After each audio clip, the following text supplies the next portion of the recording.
모든 것이 잘 풀리면 얼마나 좋겠냐만 그러지 않을 때가 많이 있죠. 오늘은 좀 그럴까요?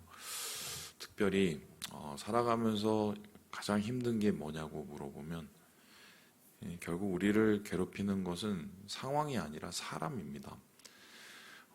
어떤 사람을 만나고 어떤 사람에게서 어떤 일을 당하는지에 따라서 우리의 삶이 때로는 행복할 수도 때로는 매우 불행할 수도 있는 것이지요.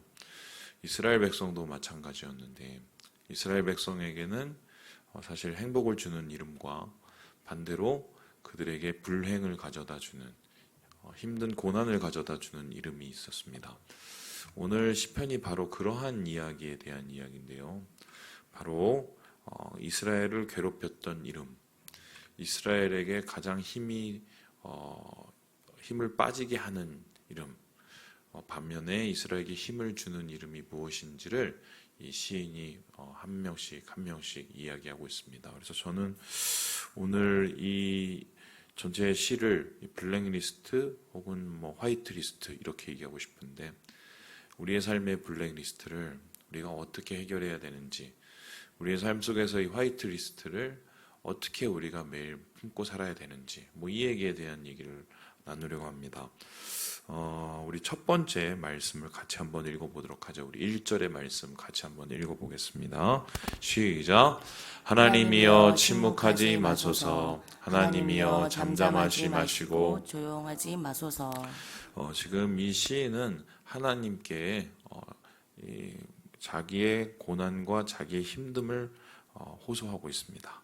그런데 그 호소가 더 안타깝게 느껴지는 이유는 힘든데 주님이 응답하지 않으시고 함께하지 않으시는 듯한 느낌을 받게 되는 거죠. 그것을 가리켜서 하나님의 부재라고 하죠. 삶 속에서 우리가 험한 골짜기를 갈 수도 있고 사망의 음침한 골짜기도 갈 수 있고 또 때로는 힘든 상황을 겪을 수도 있지만 예수와 함께 동행하고 우리 주님과 함께 동행을 하면 그 길이 평안의 길이 될 수 있습니다. 그런데 자꾸 상황에 눌리고 사람에 눌려서 주님의 은혜를 붙잡을 수 있는 마음의 여유가 없어지게 되면은 하나님의 침묵이 느껴지고 하나님의 부재가 느껴져서 우리의 마음이 심히 더 어렵게 되는 거죠. 시인은 바로 그런 상황이에요.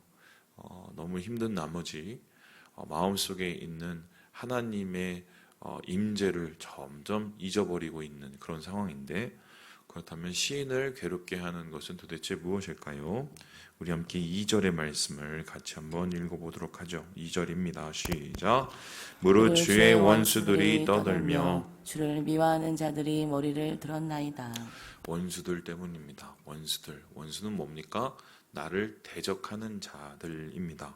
이 나를 대적하는 자들이 3절을 보니까요, 나만이 아니라 주의 백성 이스라엘 전체를 치려고 하고 관계를 꾀하고 그리고 모든 자들을 없애려고 노력을 하고 있다. 그런데 더 중요한 것은 이 사람들이 5절에 보니까요, 한마음으로 의논한다라고 말을 합니다. 5절에 보니까 한마음으로 의논한다는 말은 한마디로 연합을 했다는 뜻이고요. 이 연합하는 이 자리에 모두 다 이 이스라엘 백성을 죽이려고 난리를 치게 되는 거죠.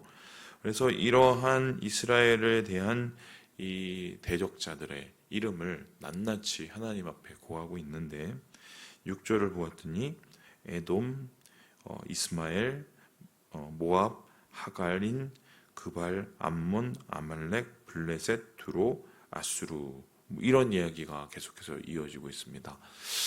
그러면 이 명단들은 도대체 무엇일까? 이 명단들 10명 정도, 10지파 정도 될까요? 이 명단들이 정말 합세하고 연합을 해서 이스라엘을 죽이려고 마음 먹으면은 이스라엘은 하루아침에 무너졌을 거예요. 근데 역사적으로 따져보면 지금 이 주위에 있는 이 명단들이 한 뜻이 되고 한 마음이 되어서 이스라엘을 대적한 적이 한 번도 없습니다. 그렇다면 이거는 이제 역사적인 배경이 아니라 의미적으로 읽어야 되는데요. 특별히 이 6절부터 나오는 에돔 그리고 마지막 절에 나오는 이 아수르 같은 이 10개의 이름은요, 쉽게 표현을 하면요, 이스라엘 주위에 있는 모든 민족들을 뜻합니다. 그러면 이제 이스라엘이 이렇게 있으면 이 주위를 둘러싼 민족들, 그래서 호시탐탐 이스라엘을 괴롭히고 호시탐탐 이스라엘을 무너뜨리려고 하는 모든 주위에 있는 위험들을 뜻하는데요. 바로 이 시인은요, 그 위험들을 느끼면서 편치 않은 하루하루를 보내고 그 가운데서 그 불안 속에 하나님이 과연 우리를 지켜주실까 하는 그런 의문과 그런 고민을 하게 되는 것이지요. 우리도 살다가 그런 것을 경험할 때가 있지 않습니까? 한 번 불안해지시면 한도 끝도 없이 불안해지는 그런 경우 여러분 겪어보셨나요? 요즘에 특별히 연예인들뿐만 아니라 일반 사람들 중에서도 공황장애라는 것을 겪으시는 분들이 있습니다. 이 공황장애가 뭐냐면 이런 건데요. 갑자기 알 수 없는 공포가 밀려와서 숨을 쉴 수 없다던가, 그리고 도대체 어느 정도 감당할 수 없는 이 공포심으로 막 이 심리적으로 장악이 된다던가, 그래서 신체 증상으로 나타난다던가, 이런 이 공황장애가 나타나게 되는데, 이 공황장애는 한마디로 심리적인 질병이 육체적인 질병으로 번지게 되는 것이지요. 현대인들이 그만큼 많이 불안하고 스트레스에 많이 쌓여 있기 때문에 이 공황장애를 앓으신 분들이 굉장히 많이 있습니다. 그래서 약도 드시기도 하고 또 치료와 상담을 받기도 하지만 이게 쉽게 고쳐지는 병이 아니에요. 왜냐하면은 약을 먹어서 화학적으로 잠깐 우리의 마음을 편하게 할 수도 있고 심리적으로 우리의 마음을 잠시 진정시킬 수 있으나 그 마음의 뿌리가 무엇입니까? 우리 마음 속에 있는 불안을 없애주기는 굉장히 힘든 거죠. 그래서 이 공황장애 앓는 분들의 또 많은 이 분들이 잠을 못 자요. 여러분, 잠이 뭡니까? 눈을 감는 게 잠이 아니죠. 눈 감다고 다 자는 게 아닙니다. 잠을 잘 수 있는 이유는 내가 잠을 자도 안전하다고 생각할 때 잠을 잘 수가 있습니다. 그런데 이 불안하니까 이 눈을 감는 그 자체가 자기에게는 두려움이기 때문에 잠을 청하지를 못하게 되죠. 그만큼 이제 요동하는 마음인 거예요. 지금 시인은 주변에 있는 모든 민족들과 나라 이 안에서 그렇게 요동하고 있습니다. 우리를 무너뜨리려고 호시탐탐 괴롭히는 저들, 그리고 그들에게 계속적으로 침략을 받고 무너지는 우리의 모습. 도대체 우리는 언제 평안하냐? 도대체 우리는 언제 좀 발을 쭉 뻗고 잘 수 있느냐? 이런 생각을 하게 되는데요. 이때 하나님도 저 멀리 계신 것 같고, 또 하나님의 함께 하시는 은혜도 멀리 있는 것 같고, 그러니까 더 속이 타게 되는 거죠. 자, 그렇다면 이런 불안, 그를 둘러싼 여러 가지의 위험, 그를 지금 괴롭히고 있는 여러 가지의 불안의 요소들을 어떻게 하면 이겨낼 수 있을까? 오늘 말씀 속에서 우리는 이러한 불안과 공포를 이기는 몇 가지의 방법을 보게 되는데요. 첫 번째는요, 승리의 기억을 떠오르는 겁니다. 우리 함께 9절의 말씀을 같이 한번 읽어보도록 하겠습니다. 9절입니다. 시작. 주는 미디안인에게 행하신 것 같이 기손 시내에서 시스라와 야빈에게 행하신 것 같이 그들에게도 행하소서. 지금 앞에서 보는 것처럼 에돔부터 아수르까지 10민족의 불안의 블랙리스트가 그의 마음속을 괴롭히고 있다면 이제 화이트리스트를 하나씩 떠올라요. 그건 뭡니까? 이스라엘이 과거에 승리했던 그 민족들입니다. 미디안에게도 승리를 했고, 그리고 여기 보니까 시스라 야빈이라는 사람도 나오고, 11절에 보니까 오렙 스엡 같은 사람, 세바와 살문나 같은 사람이 있습니다. 이게 좀 뒤죽박죽 돼 있는데 쉽게 설명하면 이렇습니다. 드보라 아시죠? 사사 드보라가 승리를 거뒀어요. 그리고 여러분 아시는 것처럼 기드온이 승리를 거뒀습니다. 그 놀라운 승리는 한마디로 전혀 힘도 안 되고 규모도 안 되는 이스라엘을 하나님께서 적극적으로 도우셨기 때문에 승리하고 이겨낼 수 있었던 기적의 역사예요. 승리의 역사예요. 하나님이 함께 하신 역사입니다. 그 역사, 승리의 이름들을 떠오르게 됩니다. 아, 맞아. 그때 하나님이 우리를 이렇게 도와주셨지. 기드온의 손을 들어서 그렇게 승리하게 해주셨지. 드보라의 손을 들어서 그렇게 우리에게 감격하게 해주셨지. 여러분, 우리의 삶 속에서도 지난 인생을 쭉 돌아보면 하나님과 함께한, 하나님이 나에게 은혜를 주신, 하나님이 나에게 승리를 베푸신 그런 기억들이 있습니다. 맨 처음에 수많은 블랙리스트들과 수많은 불안들이 우리를 괴롭힌다면 그때는 바로 그 승리의 이름들, 승리의 기억들을 떠올리면서 그것 속에서 함께 하신 주님을 기억하는 것이 바로 첫 번째 이 불안을 이기는 일인 것입니다. 그래서요, 좀 좋은 기억을 둘 필요가 있겠다. 사람들은 이 부정적인 기억을 너무 많이 남겨놔요. 그리고 좋은 기억은 잊어버립니다. 이게 이 사람의 습성인데 아마 제 생각엔 그 강도가 이 부정적인 기억, 뭐 상처 이런 게 훨씬 더 우리의 심리에 강하게 남기 때문에 그런 게 아닌가 싶어요. 그런데 흥미로운 것은 부정적인 기억은 항상 부정적인 삶의 습관을 만들어요. 그러니까 부정적인 이 기억에 얽매이게 되면은 그 기억에서 자유하지 못해서 그 일이 지났음에도 불구하고 여전히 그러한 부담감으로 살게 되거든요. 그래서요, 우리는 때때로 계속적으로 우리의 머릿속을 청소를 해야 됩니다. 우리의 마음속을 청소를 해야 됩니다. 부정적인 기억들, 부정적인 생각들, 부정적인 모든 그런 것들을 버리고 하나님의 승리의 기억으로 채우는 그 과정이 바로 그것을 우리가 다시 살게 하는 이유요. 그게 바로 기도예요. 기도는 무엇입니까? 내 앞에 있는 여러 가지 어려움, 내 과거에 있었던 여러 가지 힘든 일들을 주님 앞에 다 내어드리는 거죠. 그리고 하나님이 함께 하셨던 그 기억들을 마음에 다시 담으면서 앞으로 함께 하실 하나님을 소망하는 게 이게 바로 기도입니다. 바로 이 시인은요, 그러한 기도를 되찾았고요. 그 승리의 기억을 통해서 자기의 마음속에 있는 이 흑역사, 이 블랙리스트들 하나씩 지워가고 있는 것입니다. 두 번째로 이 부정적인 이 여러 가지 상황들을 이 불안을 이길 수 있는 시인의 방법은 무엇일까요? 예, 우리 함께 13절의 말씀을 같이 한번 읽어보도록 하겠습니다. 13절의 말씀입니다. 시작. 나의 하나님이여 그들이 굴러가는 건물 같게 하시며 바람에 날리는 지푸라기 같게 하소서. 여러분 건불을 아세요? 건불 이렇게 막 서부 영화 보면은 막 이렇게 하고 막 뭐 이렇게 우웅 지나가는 거 있잖아요. 뭐 이게 잡초같이 생긴 거. 그리고 바람에 날리는 막 지푸라기 아시죠? 한마디로 이 동통점이 뭡니까? 굉장히 크고 뭐 거센 것 같으나 바람이 훅 하면은 힘도 없이 그냥 흔들려 버리는 것들입니다. 시인은 무엇을 하기 시작하냐면 승리의 기억을 떠오른과 동시에 하나님의 능력을 떠오르기 시작을 해요. 여러분, 이 세상에서 하나님을 이길 사람이 있습니까? 아무리 모든 권력을 가지고 세상을 제패하고 그리고 그 세상을 엉망진창으로 만들었던 수많은 악한 사람들조차도 하나님의 이 심판의 칼날이 다 무너졌어요. 여러분 그 캄보디아 가신 분들 아시죠?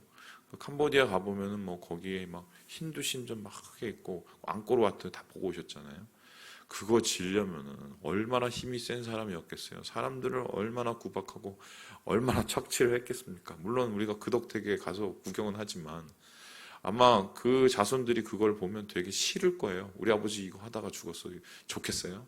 그런데 그렇게 엄청난 제국과 엄청난 힘을 자랑하던 그 앙코르와트의 주인은 어디 있습니까? 흔적도 없이 사라져 버렸습니다. 그들이 누군지도 잘 몰라요. 마찬가지죠. 뭐 세계를 제패하고 세계 한때 여러 가지 이름을 날렸던 수많은 권력자들 어디 있습니까? 하나님이 손을 대시고 하나님이 능력의 팔을 드시면 한순간에 날아가 버리는 게 우리 인생들입니다. 모든 인생은 아무리 날치고 아무리 뛰어나다 할지라도 하나님 앞에서는 굴러가는 건물이고 바람에 날리는 지푸라기에 불과하다는 것이지요. 이래서 우리가 하나님 앞에 겸손해야 되고요. 이래서 우리가 하나님을 더욱 신뢰할 수 있는 것입니다. 내 앞에 불가능할 것 같은, 아무리 힘들 것 같은 그러한 어려운 이름들이 있더라도 하나님의 능력 앞에선 아무것도 아니라는 것. 하나님이 누구신가를 더 생각하고 그 위대함을 우리가 더 기억하고 묵상하는 것이 결국 불안을 이기게 되는 것이죠. 가장 중요한 건 무엇입니까? 그 위대하신 하나님, 능력의 하나님이 나의 하나님이요, 우리의 하나님이라는 겁니다. 내가 부르짖을 때 나의 기도에 응답하시고, 내가 울 때 그곳에 함께 하시고, 내가 손을 들 때 나의 손을 잡아주시는 분이 우리 하나님이시죠.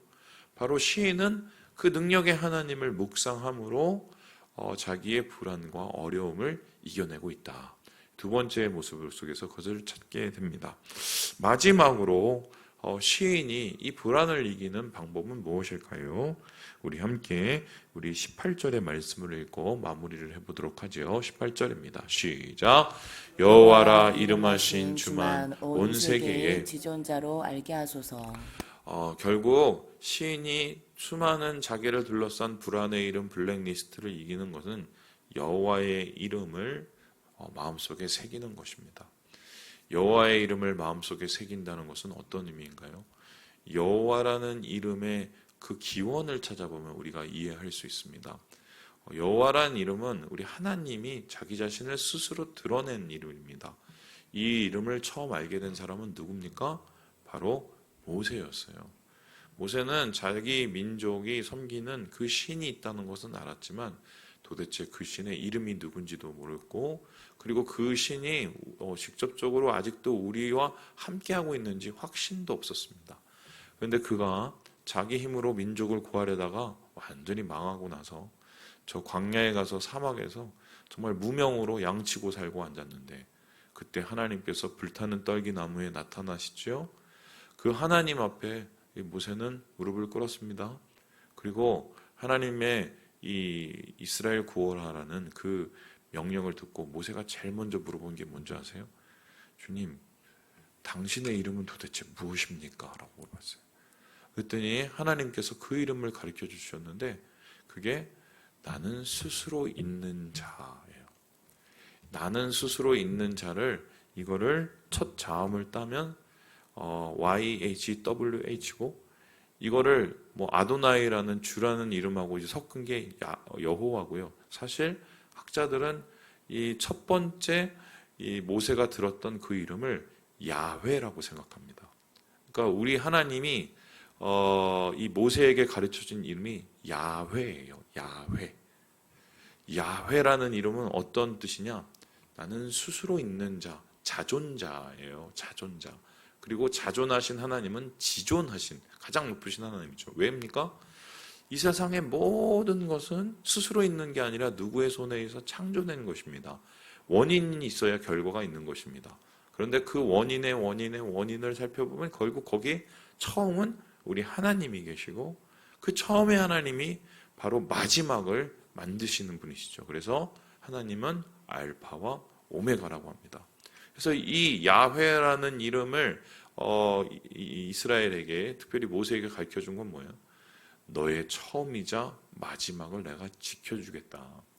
이스라엘의 처음과 나중을 내가 함께 해주겠다는 하나님의 불멸의 약속이죠. 바로 그 약속을 믿고 모세가 바로 앞에 섰고 이스라엘 백성을 애굽으로부터 탈출시키죠. 바로 그 야훼는 하나님의 구원의 이름입니다. 그래서 지금 이 시인은요, 야훼의 이름을 다시 떠오르고 있어요. 그래, 우리 하나님 구원의 하나님이지. 모세가 가르쳤던 그 야훼는 이스라엘을 애굽으로부터 구원시키는 하나님이지. 그 하나님이 나를 구원하시고 우리를 보호하실 거야라는 그 확신을 가지고 하나님 앞에 나아가게 되는 거죠. 여러분, 힘들고 어려움이 있으면 주님의 이름을 부르세요. 여러분의 마음속에 주신 그 주님의 이름을 부르시면 하나님이 여러분의 이름을 기억하실 겁니다.